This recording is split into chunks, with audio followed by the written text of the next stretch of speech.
जीवन एक अवसर है। ये हम पर निर्भर करता है कि हम जिंदगी का क्या करें। ये जो स्वतंत्रता परमात्मा ने हमें दे रखी है, एक फ्रीडम दे रखी है कि लाइफ का उपयोग हम कैसे करें, जीवन का निर्णय हम स्वयं करने में जो सक्षम हैं, ये बताता है कि हम आत्मवान हैं, हमारे अंदर चेतना है, हम चैतन्य हैं। हम डिसाइड कर सकते हैं, हम निर्णय ले सकते हैं कि हमें करना क्या है। एक व्यक्ति चाहे तो ऊंचाइयों की तरफ जा सकता है और एक व्यक्ति चाहे तो वो नीचाई की तरफ जा सकता है। ये सब कुछ हमारे ऊपर ही निर्भर करता है। हम चाहें तो आदतों के जाल में फंसकर और फिर वैसे ही परेशानियों में, दुखों में गोल गोल घूम सकते हैं, और हम चाहें तो होशपूर्वक ज़िंदगी को अगर हम जीते हैं, होशपूर्ण होकर जीवन को जीते हैं, तो हम ज़िंदगी को एक खिला हुआ कमल बना सकते हैं। तो ये सब कुछ व्यक्ति के ऊपर ही निर्भर करता है कि व्यक्ति जीवन का करता क्या है। अर्जुन की जो समस्या है वो संपूर्ण मानव जाति की ही समस्या है। वो भी अपने दुखों में, अपने परेशानी में, अपनी आदतों के जाल में गोल गोल घूम रहा है, बिल्कुल ऐसे ही जैसे लोग घूमते हैं।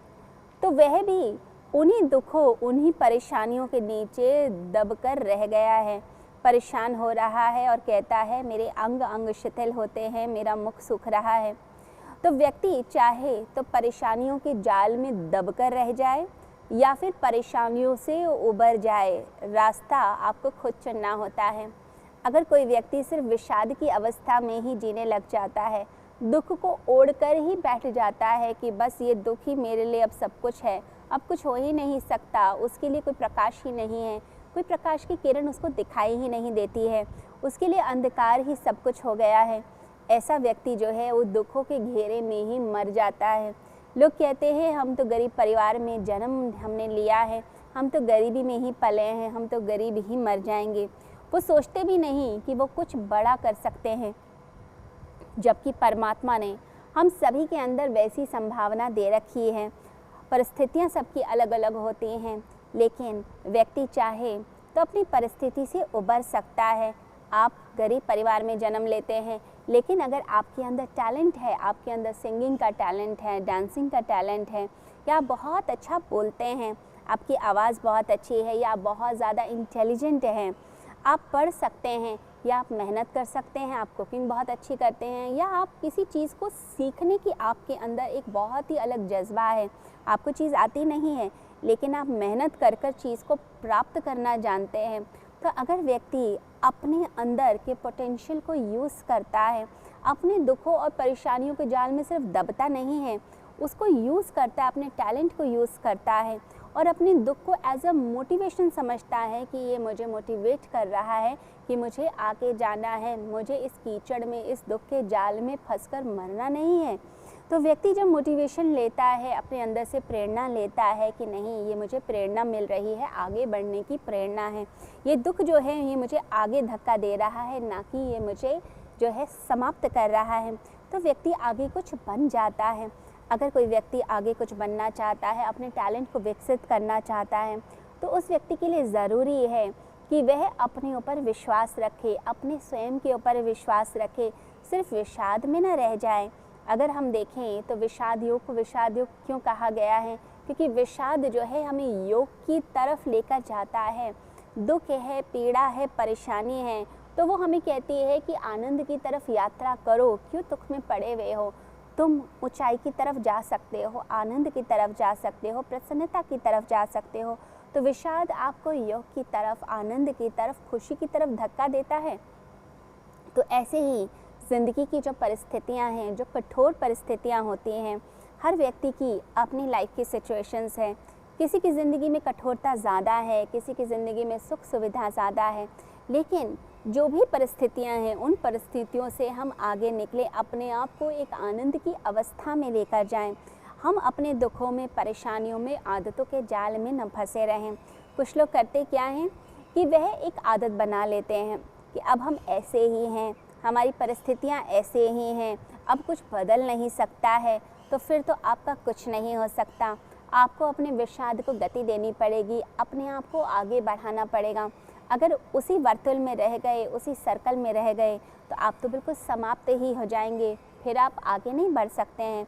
तो अपने आप को आगे बढ़ाने के लिए आवश्यकता होती है कि हम अपने दुखों से प्रेरणा लें, होशपूर्वक ज़िंदगी को जिएं और उसके जाल से बाहर निकलें, आदतों के जाल से बाहर निकलें।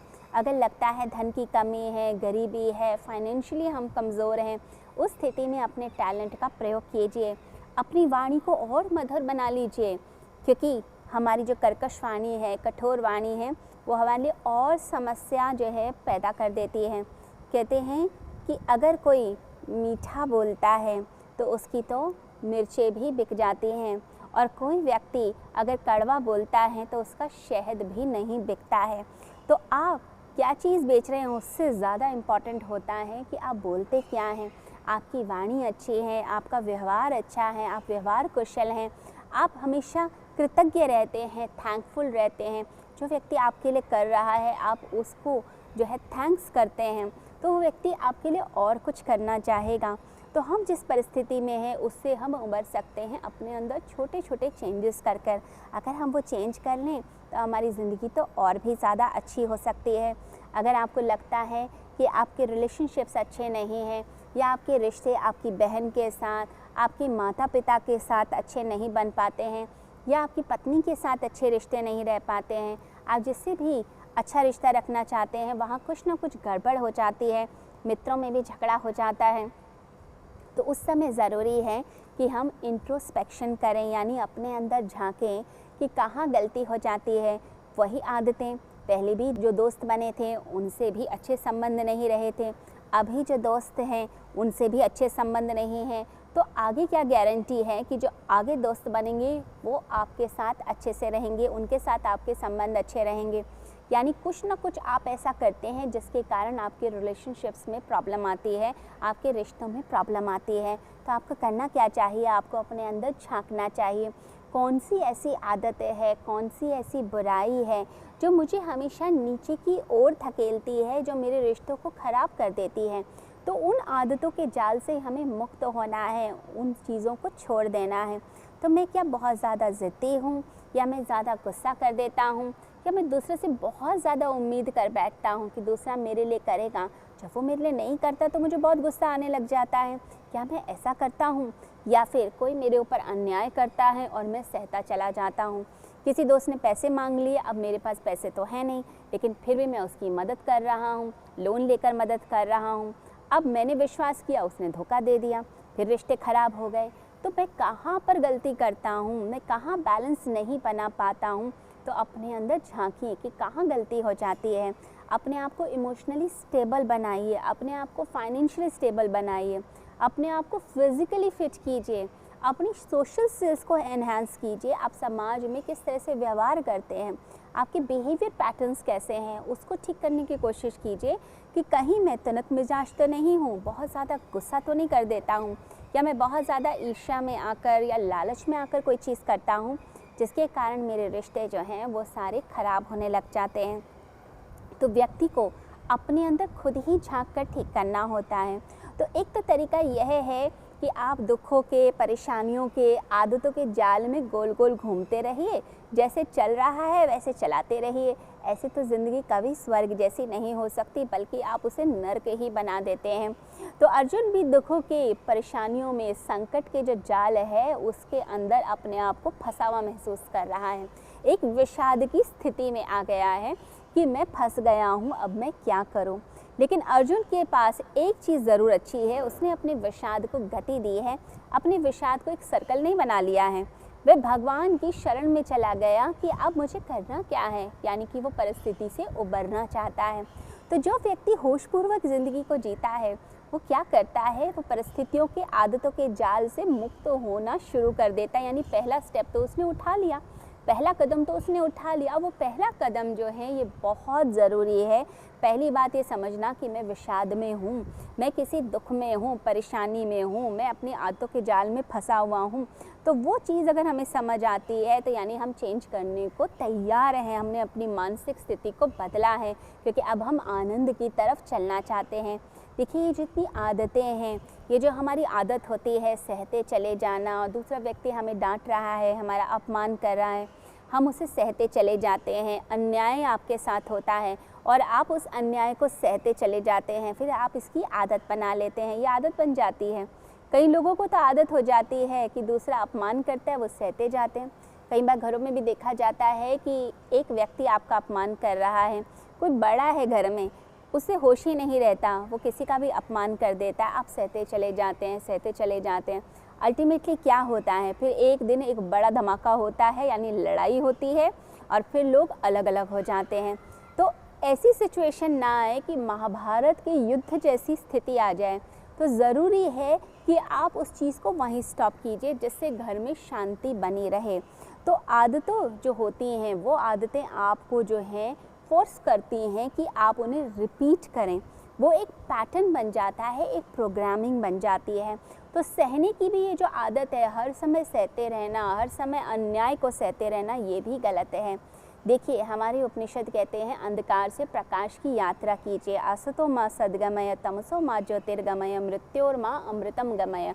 असत्य से सत्य की मनुष्य की यात्रा हो, अंधकार से प्रकाश की हो, मृत्यु से अमृत की यात्रा करने की बात की गई है। गीता कहती है कि अन्याय अगर हो रहा है तो आपने उस अन्याय के विरुद्ध बोलना है, हर समय सहते नहीं रहना है। जहाँ गलती है वहाँ तो आप स्टॉप कीजिए, वो ज़रूरी है। तो अन्याय के लिए आपको खड़े होना चाहिए। गलती कोई चीज़ हो रही है, कोई व्यक्ति गलत बात कर रहा है तो हर समय सहते रहना, फिर वो आदत बन गई आपकी, हर समय अन्याय को सहना आदत बन गई। इस चीज़ को ठीक कीजिए। तो बहुत सारी आदतें मनुष्य को दुख देती हैं, पीड़ा देती हैं, जैसे स्वयं को नेग्लेक्ट करना और हमेशा दूसरों को आगे कर देना। त्यागी मनुष्य को अवश्य होना चाहिए, लेकिन इसका अर्थ यह नहीं है कि आप अपने लिए कुछ ना करें, दूसरों के लिए करिए, ज़रूर कीजिए, धर्म कीजिए, सेवा कीजिए, सबका सम्मान कीजिए, परंतु अपना अपमान ये तो मत बर्दाश्त कीजिए। स्वाभिमान होना चाहिए अपनी आत्मा पर, अपने ऊपर, अपने शरीर पर, अपने काम पर, अपने रिश्तों पर तो आपको गर्व होना चाहिए। वहाँ पर अगर कोई आपका अपमान करता है तो उसको नहीं सहना है। हमें अपना भी भला करना है और दूसरे का भी भला करना है। तो अगर आप हमेशा अपने आप को पीछे रख रहे हैं, दूसरे को आगे रख रहे हैं, तो ये भी एक तरह की आदत बन जाती है और इससे आपका कॉन्फिडेंस लेवल लूज़ होने लगता है। ऐसे लोग लो सेल्फ एस्टीम के शिकार हो जाते हैं, यानी कि हमेशा सेल्फ डाउट में रहते हैं। ऐसे लोग दूसरों से पूछते हैं कि क्या मैं ये काम कर लूँ, क्या ये ठीक रहेगा, ये मैं जॉब कर लूँ, ये ठीक रहेगी, ये मैं निर्णय ले लूँ, मेरी ज़िंदगी सफल हो जाएगी। तो दूसरों से वैलिडेशन मांगते हैं, दूसरे व्यक्ति से बोलते हैं कि आप बता दीजिए मेरी ज़िंदगी में मुझे क्या करना चाहिए। तो ये सारी आदतें हैं जो आपको गड्ढे की तरफ लेकर चली जाती हैं। आपको अपने आप को ठीक करना है। कुछ लोगों की आदत होती है कि शरीर में प्रॉब्लम है, लेकिन उसके बाद भी ना तो वो अपना आहार ठीक करते हैं, ना तो वह एक्सरसाइज करते हैं, ना योग करते हैं, ना प्राणायाम करते हैं। हर बार क्या है, वही बात बार बार हो जाती है। आपका ब्लड प्रेशर बार बार बढ़ता है, लेकिन आप अपने खाने पे ध्यान नहीं देते, आप अपने क्रोध पर ध्यान नहीं देते, आप एक्सरसाइज नहीं करते, आपकी डायबिटीज़ बढ़ जाती है, शुगर लेवल पर आप पूरा ध्यान नहीं देते हैं, आप कुछ मीठा खा लेते हैं, या आप जंक फूड बहुत ज़्यादा खाते हैं, या स्ट्रीट फूड आपको बहुत ज़्यादा पसंद है, चाट पसंद है। जो चीज़ें आपके हित के लिए नहीं है, आप उन सब चीज़ों को रिपीट कर रहे हैं। वो चीज़ें आपके लिए और दुख और परेशानी पैदा करेंगी। जो व्यक्ति होशपूर्वक ज़िंदगी को जीता है वो समझ लेता है कि यह चीज़ मुझे बार बार दुखी करती है, मुझे बार बार परेशान करती है, अब मुझे इसे नहीं करना है। वही क्रोध जो हमने कल किया था वही हम आज करते हैं, वही हम कल करते हैं, और ऐसे करते करते हमारी ज़िंदगी बीत जाती है, 50 साल बीत जाते हैं और व्यक्ति वैसा का वैसा ही रहता है। पता है इस क्रोध को करने से, इस एंगर को करने से मेरे रिश्ते ख़राब होते हैं, समाज में मेरी प्रतिष्ठा कम होती है, लोग मेरे बारे में गलत सोच लेते हैं। मैं सबके लिए अच्छा करना चाहता हूँ, लेकिन उसके बाद भी लोग ये कहते हैं कि ये व्यक्ति तो ख़राब है। क्यों? क्योंकि हमने उस समय ओवर रिएक्ट कर लिया था। अब ये जो ओवर रिएक्शन है, क्रोध है, ये सारी आदतें जो बार बार चलती हैं, ये जो हैबिचुअल हो जाता है, हमारा एक आदत बन जाती है, हैबिट बन जाती है, ये हमें पशु की कैटेगरी में लेकर चली जाती हैं। दूसरे व्यक्ति की नज़र में हमारा जो सम्मान है वो भी घटने लग जाता है और साथ ही साथ में हम खुद भी परेशान रहने लग जाते हैं। हम करें तो क्या करें, अब तो ये आदत ही बन गई है। किसी व्यक्ति को अगर हम देखें, अगर वो क्रोध कर रहा हो और आपने उसे 4-5 बार देख लिया हो, तो आप उसका पैटर्न बता सकते हैं कि वो पहले कैसे करता था, अब क्या करेगा, यानी बाद में, क्रोध के बाद वो क्या क्या कहने वाला है, पश्चाताप के लिए वो क्या क्या बोलेगा, सॉरी में वो क्या क्या बोलेगा। आपको पता चल जाता है इसका पैटर्न क्या है, इसका तरीका क्या है। या कोई व्यक्ति ईर्ष्यालु है तो उसका भी पता चल जाता है कि ये ईर्ष्या करता है। ये दूसरे व्यक्ति की तारीफ़ कर दो तो ये अंदर ही अंदर जल भुन जाता है। इसको लगता है कि मेरी तारीफ़ होनी चाहिए, दूसरे की तारीफ़ क्यों, वो सिर्फ अपने बारे में सोचता है। तो आप उस पैटर्न को समझ जाते हैं, आप समझ जाते हैं कि दूसरे व्यक्ति की प्रोग्रामिंग क्या है। अब चाहे कोई व्यक्ति तो उस प्रोग्रामिंग को हमेशा रिपीट करता रहे, अपनी हैबिट को, अपनी आदतों को रिपीट करता रहे और उस क्रोध को, उस ईर्ष्या को, उस जलन को, उस लालच को या उस कामुकता को वो अपनी ज़िंदगी का हिस्सा बना ले। कई लोगों की आदत है छोटी छोटी बातों में लालच में आ जाते हैं। थोड़ा सा कहीं बताया जाए यहाँ तो आपको बड़ा मुनाफा होगा, आप इन्वेस्ट कर लीजिए, तुरंत वहाँ भाग पड़ते हैं। इतने लालची होते हैं, दूसरे के धन को भी हड़प लेना चाहते हैं। तो वो जो लालच है वो भी रिपीट होता है। चाहे तो हम उन सब आदतों के जाल में फंस जाएं, उन सब दुखों के जाल में फंस जाएं और फिर अपनी ज़िंदगी को नर्क बना लें, या फिर एक और तरीका होता है, वो होता है उस व्यक्ति का जो प्रज्ञावान है, जो बुद्धिमान है। वो क्या करता है, वो व्यक्ति वो समझ जाता है कि ये आदत मुझे हमेशा गड्ढे में डालती है, ये आदत मुझे परेशानी में डालती है। अब ये व्यक्ति क्या करता है, उस चीज़ को समझने लगता है, उसको होशपूर्वक समझने लगता है कि हाँ ऐसा है मेरे साथ, मैं ऐसा कर देता हूँ, मैं क्रोध कर देता हूँ। अब एक बार क्रोध हुआ, अब झगड़े में गलती से धक्का लग गया घर के किसी बड़े बूढ़े को। अब 2 बच्चों में झगड़ा हो रहा था, अब कोई इंटेंशन नहीं थी कि किसी को हर्ट किया जाए या किसी को चोट लग जाए, लेकिन गुस्से में जब बोल रहे थे तो व्यक्ति हाथ पैर तो फेंकता ही है, हाथ वाथ हिलाता है। अब किसी घर के बड़े बूढ़े को धक्का लग गया। अब जो भी धक्का लगा उसके कारण घर का वो जो बड़ा व्यक्ति है वो ज़मीन पर गिर गया। अब उसका पूरा चेहरा ज़मीन पर पूरी तरह से टिक गया और उसको चोट आ गई चेहरे के ऊपर ही, पूरे चेहरे पर जो है निशान आ गया। अब आपको अंदर से बड़ा ही दुख लगा कि बात तो कुछ थी नहीं, आपस में ऐसे ही कोई बात हो गई थी, छोटा मोटा विवाद हो गया था, लेकिन इस विवाद के कारण हमें होश ही नहीं रहा और हमारा हाथ जो है घर के किसी बड़े व्यक्ति के ऊपर लग गया, जो व्यक्ति हमारे बीच बचाव में आया था, जो शांति की बात कर रहा था। अब वो व्यक्ति तो इनोसेंट है, वो व्यक्ति प्यारा है, अच्छा है, आप उसका बहुत रिस्पेक्ट करते हैं, बहुत इज्जत करते हैं, लेकिन गलती से हाथ लग गया। आपने बस यही कहा था कि आप पीछे हट जाइए, इस लड़ाई में मत आइए, लेकिन आपने थोड़ा ज़ोर से पीछे कर दिया, व्यक्ति का बैलेंस हिल गया और वो गिर गया, उसे चोट लग गई। अब फ्रैक्चर आ गया फेस के ऊपर और आपको इतना दुख लगा अंदर से कि मेरी जो है कोई इंटेंशन नहीं थी, कोई भावना नहीं थी हर्ट करने की, लेकिन उस व्यक्ति को जिससे मैं इतना प्यार करता हूँ उससे चोट लग गई। अब ज़िंदगी भर के लिए अंदर वो बात बैठ गई। आपने उस क्रोध को, जो क्रोध जलाता है, जो अंदर अग्नि पैदा करता है, जलन पैदा करता है, आपने उसके असर को देखा कि आपके अपने ही हर्ट हुए, आपका घर में सम्मान गिर गया, आपके प्रति लोगों ने गलत सोचना शुरू कर दिया, आप खुद ही अंदर आत्मग्लानि से भर गए। तो व्यक्ति होशपूर्वक जब देखने लगता है तो धीरे धीरे करके उसे समझ आता है कि ये क्रोध तो जलाने वाली अग्नि है, मैं इसमें क्यों पड़ा हुआ हूँ। व्यक्ति धीरे धीरे करके होशपूर्वक उस चीज़ से कदम पीछे करने लग जाता है, यानी अब उसके अंदर होश जागने लगा, उसके अंदर चेतना जागने लग गई। अब उसके अंदर वो जो कॉन्शियसनेस है वो बोल रही है कि नहीं, अगली बार ये रिपीट नहीं होगा। तो नेक्स्ट टाइम जब विवाद होता है या फिर कोई गुस्से की बात होती है तो व्यक्ति क्या करता है, कहता है कि एक लिमिट तक तो वो सुनेगा, एक लिमिट तक वो बात भी करेगा, उसके बाद फिर उस चीज़ को वहीं छोड़कर वहाँ से चला जाता है कि मुझे अपने अंदर की इस अग्नि को इतना नहीं बढ़ाना जिसके कारण कोई अनर्थ हो जाए, मेरे मुख से कोई ऐसा शब्द निकल जाए या मेरे जो अपने हैं उनको कहीं चोट ना लग जाए।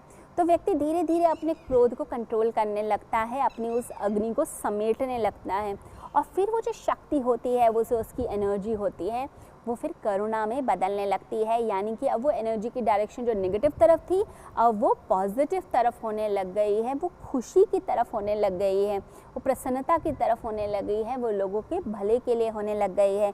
तो व्यक्ति फिर अपने आप को चेंज करना शुरू कर देता है। देखिए, ये सब कुछ हो सकता है यदि आपका प्रयास है, आपका संकल्प है, आपकी विल है। तो जो धर्म है, जो अध्यात्म है, वो आपके अंदर वो संकल्प शक्ति पैदा करता है, जिस संकल्प से आप अपने अंदर एक परिवर्तन लेकर आते हैं। आपने चाहे कितने भी समय तक क्रोध किया हो, कितने समय तक आपने कोई गलती करी हो, कोई लालच किया हुआ हो, या आप कितने समय तक दब्बू बन कर रहे हो, या आप आलसी बन कर रहे हो, या आप सहते रहे अन्याय को, कितने समय तक आपने उस चीज़ को रिपीट किया हो, लेकिन एक बार अंदर का संकल्प जब जाग जाता है व्यक्ति का, तो व्यक्ति अपने आप को उस जाल से, उस सर्कल से तुरंत मुक्त करके वहाँ से निकल जाता है, यानी उसको क्रॉस कर जाता है। और ये क्रॉस करना जो है, ये जो साहस है, ये साधना और तपस्या देते हैं।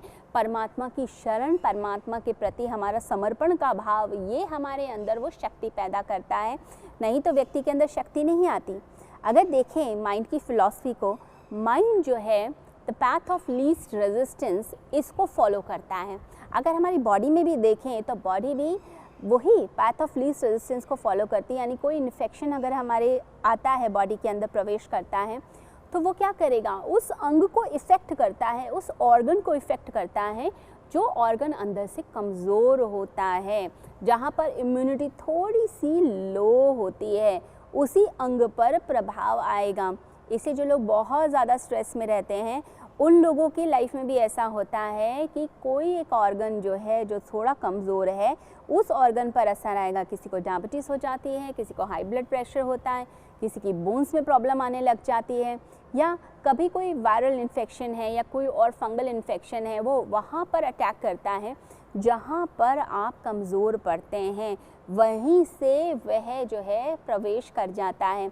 अगर देखा जाए कोई दीवार है, जो दीवार का कोई कोना है, अगर वो थोड़ा सा कमज़ोर है, थोड़ा सा भी वीक है, तो पानी जो है वहीं से रिसना शुरू कर देता है, वहीं से बहने लग जाता है, क्योंकि वो जगह कमज़ोर है, वहीं से ही, यानी वह रेजिस्टेंस कम है, वहाँ से आप आराम से प्रवेश कर सकते हैं, तो पानी भी वहीं से बहने लगेगा, लीकेज फिर वहीं से होने लग जाती है।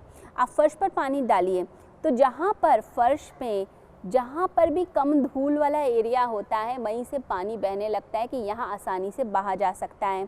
अब पानी जब सूख जाएगा, दोबारा आप पानी जब डालेंगे फर्श पे, तो फिर वहीं से ही बहने लग जाता है। ये भी बड़े अचंभे की बात है। वो जो ट्रैक बन गया, उस ट्रैक को हम योग में संस्कार कहते हैं। संस्कार बन जाना, अब मॉडर्न युग के अंदर जो साइंटिस्ट हैं, जो साइकोलॉजिस्ट हैं, अब उसे ह्यूमन कंडीशनिंग कहते हैं। तो संस्कार बन गया, कंडीशनिंग बन गई, अब वही कंडीशनिंग फिर चलने लग जाती है। अब इस पर इतने प्रयोग होने लगे हैं ह्यूमन कंडीशनिंग के ऊपर। पावलोव ने भी एक प्रयोग किया, उसने जो है कुछ डॉग्स पर प्रयोग किया कि जब भी उनको खाना परोसा जाता, रोटी दी जाती, उससे पहले जो है घंटी बजाई जाती। कुछ दिनों के अभ्यास के बाद अब डॉग्स को पता चल गया कि जब भी घंटी बजेगी हमें ब्रेड मिलेगी, हमें रोटी मिलेगी। एक दिन क्या किया पावलोव ने, उसने जो है घंटी बजाई लेकिन रोटी तो दी नहीं, तो जो डॉग्स थे उनके मुख से लार टपकने लग गई, यानी कि वो चीज़ जो है संयुक्त हो गई, घंटी भी और ब्रेड भी। तो ऐसी कंडीशनिंग, ऐसा संस्कार डाल दिया गया कि जब भी घंटी बजेगी आपको तभी रोटी मिलेगी। अब ऐसे ही बहुत सारी चीज़ें हमारे मन में संस्कारित होती हैं, जैसे कोई व्यक्ति नींबू को याद करे, चाट मसाले को याद करे, या किसी चाट को याद करे, या कोई चीज़ जो उसकी पसंद की है, जो भी स्ट्रीट फूड्स होते हैं, उन सबको जब याद करता है तो उसके मुख में पानी आने लगता है। कई बार भूख का जब समय होता है, हम कहते हैं कि ज़्यादा खाने की बातें मत करो, और ज़्यादा भूख लग रही है, मुंह में पानी आ रहा है। क्यों? क्योंकि वो चीज़ हमारे मन में बैठ जाती है, वो स्वाद, वो फ्रेग्रेंस मन में बैठता है। कई लोग जो है शुगर के लिए इतने एडिक्टेड होते हैं कि उन्हें ब्राउनीज़ पसंद हैं, केक्स पसंद हैं, जलेबी पसंद है, या जो भी उनकी फेवरेट डेजर्ट है वो पसंद है, तो उसके बारे में जैसे ही बात आती है तो मुख में पानी आता है, क्योंकि आपका जो माइंड है वो उसके साथ रिलेट करने लगता है। तो व्यक्ति अगर चाहे तो इस ट्रैक को बदल सकता है, इस संस्कार को बदल सकता है। अपने मन में जो चीज़ें हमने बसा रखी हैं उन आदतों के जाल से हम मुक्त हो सकते हैं। तो धर्म हमें क्या सिखाता है? धर्म हमें साधना, तपस्या, ये हमें सिखाती है कि जो हमने अपने संस्कार बना रखे हैं, क्रोध के संस्कार हैं, ईर्ष्या के संस्कार हैं, हमने अपने अंदर जो लालच भर रखा है, उस सब चीज़ों से हम मुक्त हो सकते हैं, पर उसके लिए हमें साधना करनी होगी। कुछ लोग जब बूढ़े होने लगते हैं तब उस समय ज़्यादा बोलते हैं, गलत सलत तब भी खा रहे होते हैं, पेट जो है मना कर रहा है लेकिन उसके बाद भी स्वाद लग रहा है, खा रहे हैं, कुछ भी अनर्गल बोलते हैं, मीन मेक निकालने लगते हैं, क्योंकि पूरी ज़िंदगी भर की जो है प्रैक्टिस है, वो कंडीशनिंग उनके माइंड की हो गई है। लेकिन उस कंडीशनिंग से मुक्त कैसे हुआ जाएगा, वो साधना सिखाती है। यानी आप मौन रहिए, थोड़ा कम बोलिए, अपने आत्मचिंतन में लगिए, परचिंतन मत कीजिए, दूसरों की कमी मत देखिए, दूसरों के गुणों को देखिए। तो गीता एक तरीके का अध्यात्म शास्त्र भी है और साथ ही मनस शास्त्र भी है। ये एक साइकोलॉजी का शास्त्र भी है और एक स्पिरिचुअल शास्त्र भी है, जिसके अंदर मन को कंट्रोल करना भी सिखाया जाता है। अर्जुन एक माध्यम है जिसके द्वारा बताया गया है कि कैसे आप अपनी दुविधाओं से, अपनी परेशानियों से अपने आप को मुक्त करेंगे, अपने माइंड को कंट्रोल करेंगे और अपने जीवन को एक सुंदर जीवन बनाएंगे।